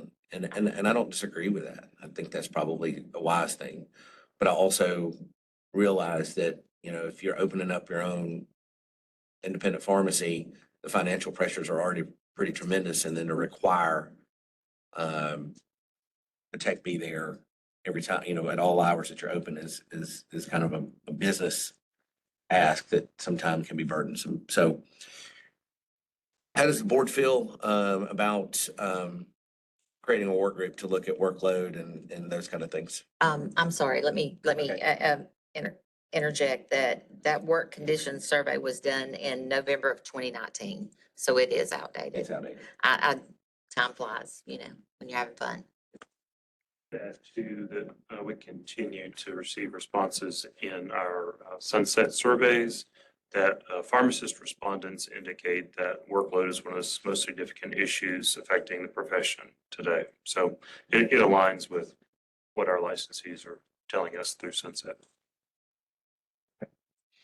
So first of all, let's just, without an official vote, just kind of a shaking of heads. How many people are good with us creating the committee to examine this? Yeah.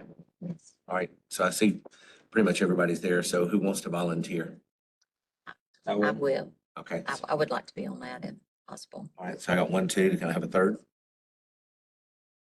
All right. So we've got three members. I'm not volunteering. Well, we're assigning members now. We'll get this down.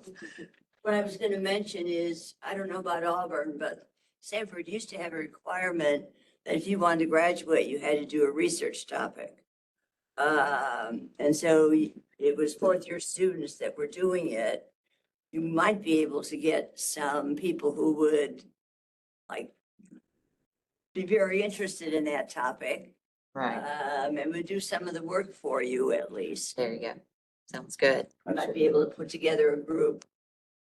That's the note I made of myself. Pardon? I said I've made that note already to have. For the students. I agree with you. So we'd have to get in touch with Michael Kendroch then. Auburn may do it too. We can call both. I mean, I'm sure there's students interested in research at Auburn, or So Sanford's just forced into it, Yeah. so. So if we form this committee, how, because I've not been very active in the committees, you know, how I am. But, if we form this committee, if we want to set up a meeting, that's fine. We don't have to do that today. We can do that after, as long as we announce it, right? All right, so to hear a motion to form a committee to look at workload protections for pharmacists and pharmacies for the state of Alabama, including the named board members. So moved. Second. All right, have a motion and a second. How do we vote? Aye. Aye. Aye. And I vote yes. I would assume that you're going to be the chair. I guess, maybe, Okay. yeah. All right, new business item number 3 is board members receiving communications from Dr. Mitchell. Thank you. So, you know, my concern here is, I guess, lack of understanding of what communication resources are available to board members and what type of information is communicated and how. You know, I feel like at times I've learned more about what's going on at the Board of Pharmacy from APA emails or, you know, getting an email about us being sued in my email inbox from, you know, a web subscription rather than from the Board of Pharmacy. So I'm just wondering how, you know, what the lack of communication is and how we can, you know, better address that so that at least at the same time that documents are released publicly or meetings are scheduled, that there's some organizational tool that's available to all the members. So that all 9 of us aren't trying to individually keep up with upcoming dates and committee meetings and interview dates or, you know, just various different things.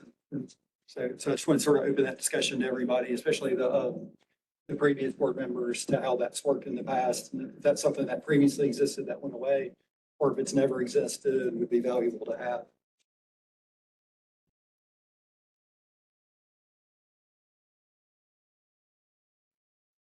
Well, I know we currently get an email usually on Fridays from Secretary Elena, just kind of wrapping up the week. And I find those valuable to know what's going on. I may receive a little more communication than most, just because of being board president.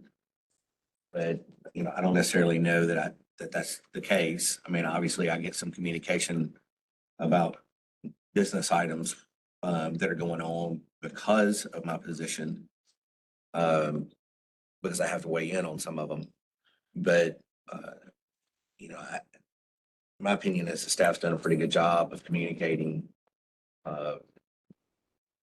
weekly to us the things that we need to know without being overly burdensome.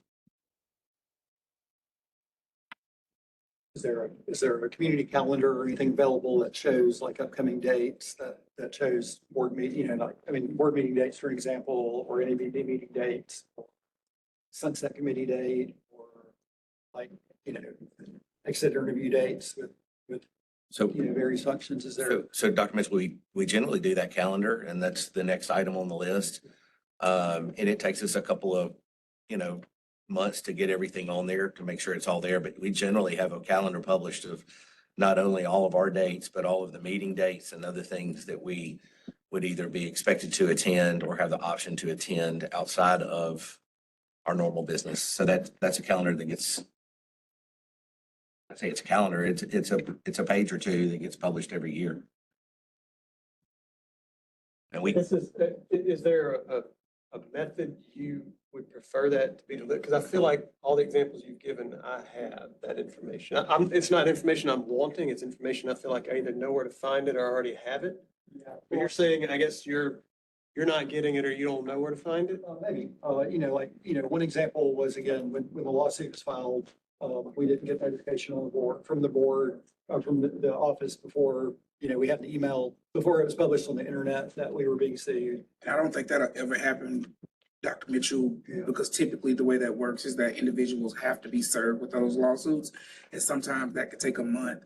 Most people, especially politicians and agencies, find out through the news because the attorney who is filing the lawsuit against that individual or organization will also send that to the news. And so that's how the news will tell them they're being sued before an actual service processor. It's completed. Well said, Judge. And as to the meeting dates, I know they're all in our The binder. meeting dates for sure. I just, again, I would throw out. different- I just feel like I would like to congratulate the staff. It's very tidy. I mean, it's in there, you know, you can look, you can see all the meeting dates when they are for the year. The meeting dates are fine. The meeting dates are not the issue, but, I recall getting an email on Sunset. I put on the calendar when that was. get the sunset. You know, one of the ones was, you know, the one that I asked about recently was, you know, we talked about releasing the budget.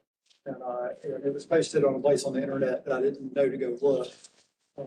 But, you know, APA's experience, and knowing where that was, you know, that was one of the recent ones was, you know, I got an email from APA that the budget had been released, but I'd not received any communication from the board that the budget had been released. And so, so again, I agree, we don't all need, you know, a lot of information.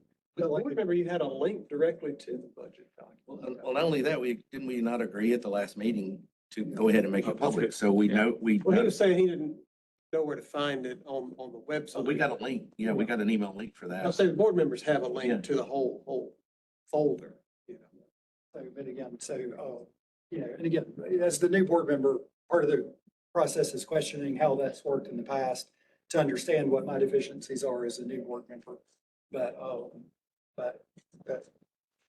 Jeb, I'm an old board member and I have a hard time finding information too. As apparently you see, I didn't realize I was on that. I should have read ahead there. That was on me.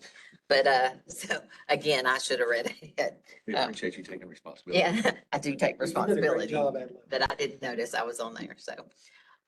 But, yeah, it is sometimes, you know, just when you're busy with life, there's just a lot of things to look for and people don't realize that our job doesn't stop when we leave here. All right, is there any other discussion about communication? Dr. Everson. She had read. You got something? You want me to? Well, did you raise your hand? I think it would be interesting to do a search to feel how many people really think we've got a good communication system. Where do they find out their information? Do I know what I need to know or what I think I need to know? Are you speaking amongst the staff or are you talking about amongst the board members? Or community. public? Public. Not about the public. No, I'm not. Some of the things you mentioned, you know, I didn't find out fast enough. I just think it would be a good idea to hear from all of us how well we are communicating. And I think a lot of it is communication style. So, or the form and format in which you like communication. I'm not great with email. And so therefore, this that I didn't know, that's on me because I might not have read to the bottom. You know, if my information is not in that first couple of paragraphs, I sometimes don't make it to the bottom. But a text message, man, I'm on that. I you know, as long as it's concise, I can get that. So I believe it wouldn't hurt for us to all to work together to find out what's our best method of communication and can we cover all of those with, you know, like maybe when we send an email, you also get a text with a link or, you know, amongst. Yeah, I mean, I guess the problem with text, and we can text and say, hey, there's information in your Dropbox for you to look at, or there's an email you need to look at that's important. Yeah. But, you know, I'm very hesitant because of open meeting rules to start putting a whole lot of content in text messages, because I think we open ourselves up there because it's really, you know, when we get emails that we're all blind copied, we're all told not to respond to the group. But you get into text messages and it's just natural to respond if you've got something to say. And I think we run a open meetings act risk with that. So I'm not opposed to just operationally if you know, you need an email, you know, if stuff gets buried in your email, getting a text to that effect, but like, hey, there's something important, you need to read it, but I don't necessarily know that I need a text every time Secretary Lena sends me an email on Friday, because number one, I expect it, and if I don't get it, then I start going, well, am I gonna get it today? I mean, because I'm just kind of expecting that recap, because I'm in that habit. I I'm think looking that's for it. It's forming the habit of checking it, and that's again, a me issue too, so. Well, my wife would tell you that I have a problem with knowing what's on my email, having to know what's there. It drives me crazy if that phone's buzzing and I don't know what it is, because it might be something important. We That's a probably bad all, problem to have. probably all need to evaluate our limitations on communications, and mine is Dropbox. When I'm here, I can do it on the pad.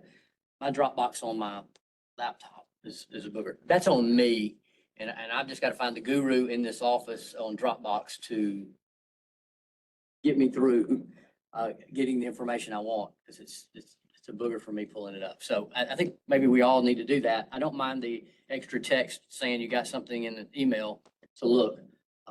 But the emails that say, look in your Dropbox, have a look. But that's on me. It's not on the staff. The staff did your job. You put it in the Dropbox and you told me it was there. Yeah. Yeah. It's up to me to get to it. That's it. Okay, any other discussion on communication? All right, not hearing any. The next item is dates for 2027, 2028. Again, kind of along the lines of the calendar and the communication. So, Mr. Brooklier, I think you're tasked with this one. I just wanted to see if we could get that out early and let's start talking about it. Is that here in Dropbox? I've got it, it's on the it's actually on the bottom of your old business. I think probably the thing here to do is, Here you go. just in the interest of time, we've got, APA's annual meeting on there, ALSHP summer meeting. And then we've got, due to holiday schedules, we need to, change a few dates. October 19th and 20th of 2027, December 14th and 15th, January 11th and 12th, and February 15th and 16th. I think we're at a time, Secretary Lena, that we probably need to go ahead and get a calendar out for the next year, because it'll take us several board meetings for everybody to look at their calendars and make sure that they're open or can be open for the dates, or if there's family vacations that get planned that need to get adjusted and those kind of things. So if it's okay, if you'll take these dates and next month, bring us back a schedule. And we typically run that through March of I think, isn't that right, Dr. Nolan, around February, March of the following year? So that would take us to 2028. But I don't know that we have March of 2027 finalized. I Okay. think we only have January and February right now. Okay, well, then January and February, that's fine, whatever's usual and customary. I know that if you get too far ahead, you get new board members and they have conflicts, and then you got to start making a bunch of adjustments. So Where's the current direct safety? it's at the bottom of your new business. On That's far. this, on our paper, our agenda paper. Yeah. So we just look through, other than those dates that need to be changed, the third week of each month, and let's put that out and everybody check, and we'll talk about it next meeting. Yeah. Just set it. Yeah. And we'll need to get the ALSHP 2027 annual meeting that's in November. I'm not sure if those dates have been set, but if they have, we need to get them. See them when I look, but I'll look again. Okay. Tell Tony go after she start being here. All right, is there any other business? You have new business you need to share? Yes, ma'am, I do. So I prepared a statement today. I'm not going to read it. I'm going to make a few statements about, well, let's say 5 years ago, my name was submitted to the governor's office to be appointed to this board. A day that I celebrated, and my wife celebrated with me. Got appointed, started my service, and have enjoyed that service all the way up through today. Most of you know that I work for an employer hospital system in the state that's been in dire financial situations for about 3.5 years, which ultimately led to a bankruptcy being filed in February of 2025. Not unlike a lot of hospitals in the state, we struggle. Lack of Medicaid expansion. The number of Medicare Advantage plans that have come into the state, or reimbursement from our providers, and a growing population of uninsured patients makes healthcare in the state of Alabama a real challenge. You got 23 hospitals right now in the state that are in risk of closure. You've got 3 that are in bankruptcy, and we heard of 2 retail pharmacies that closed here recently. And I don't know how many, Secretary Lena, over the last 12 months. Care to take a guess? Recently, it's slowed down, but it doesn't, maybe over the last. So, yeah, so the point is, healthcare is a challenge in the state. And because of the bankruptcy and all the stuff going on with my employer, I've obviously been looking around for steady employment and secure employment, not knowing. So in April of this year, May of this year, we made the announcement that we intended to close on July 1st, or begin closing procedures on July 1st. Luckily, that's not happened, but it's a long way from, the hospital's a long way from being out of the woods. It's a long way from being safe and secure, and it's a hospital that's desperately needed for Central Alabama. But during that, I started, as you would imagine, trying to find secure employment somewhere else. I've said to several people that if I had to leave the hospital that I was at and the job that I loved, I wouldn't join another hospital in this state where I would just encounter the same low end reimbursement, the same problems and the same struggles at another place. Why jump out of one frying pan and into another? So I did accept a position out of state, and therefore will not be able to complete my term on the Alabama Board of Pharmacy, as I will not be a resident of the state of Alabama nor employed in Alabama. So my effective date of resignation will be September 8th of this year, the date that I will be moving to a new job in a new state. I have to tell you that I have been impressed with this board, the board members, and their efforts to protect the citizens of Alabama. It's been an honor to serve on this board. I'm so close to the finish line, it hurts to have to leave, but a new job calls and a new challenge calls. I want to thank the staff of the Alabama Board of Pharmacy, the investigators here who are top notch and are super people. And it breaks my heart to hear them be maligned and talked about in a negative way, and as it does the staff. I want to thank ALSHP and their board for nominating me, and the governor for appointing me, and for the board members that I've served with today and the ones that I've served with in the past. They have been an honor to serve with, a joy to serve with. I've made great friends, not only in the state, but out of the state through my participation with national organizations. And I want to thank Ms. Giles for being there for me and taking up this gavel starting next month.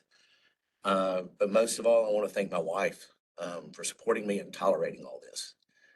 It's a challenge, whether you realize it or not only for you professionally, but for you personally and for your spouse and for your family, for you to make the commitment to do this. I come from a family that has been in public service, not necessarily as a career, but as a side thing, with my mother being on a board locally, my sister being on the school board, my brother-in-law being on the city council, and I've enjoyed my service, but it's time for it to end. And so with that, I think we need to go into executive session. And I need to hear if we have a certification from our attorney. Yes, Mr. President, to clarify, we do not need to discuss the preceding topic, but we do have one pending litigation matter, and this discussion would be for the board to discuss with your attorney the legal ramifications of and legal options for pending litigation. Okay. So I have a motion to go into executive sessions for purpose. Tommy, before you go into executive session, We're all happy for you and we appreciate it.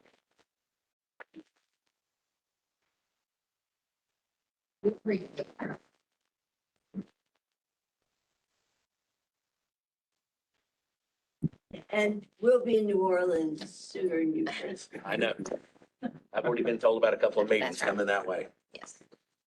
All right, so, do I have a motion to go to an executive session to discuss pending litigation? So moved. Second. I have a motion and a second. I'll call a voice vote. Mr. Brooklier? Aye. Ms. Giles? Aye. Dr. Hicks? Aye. Dr. Knight? Aye. Dr. Mitchell? Judge Stokes? Ms. Booker? And Dr. Penner? Aye. And I vote yes. We'll go into executive session at 11:35. And we will come out at 11:50. We're in executive session.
All right, this is a 9-member board coming out of executive session. Do we have any more business for the board today? No, Mr. President. All right, thank you. We are adjourned. All right, that last gavel. Get a picture of that.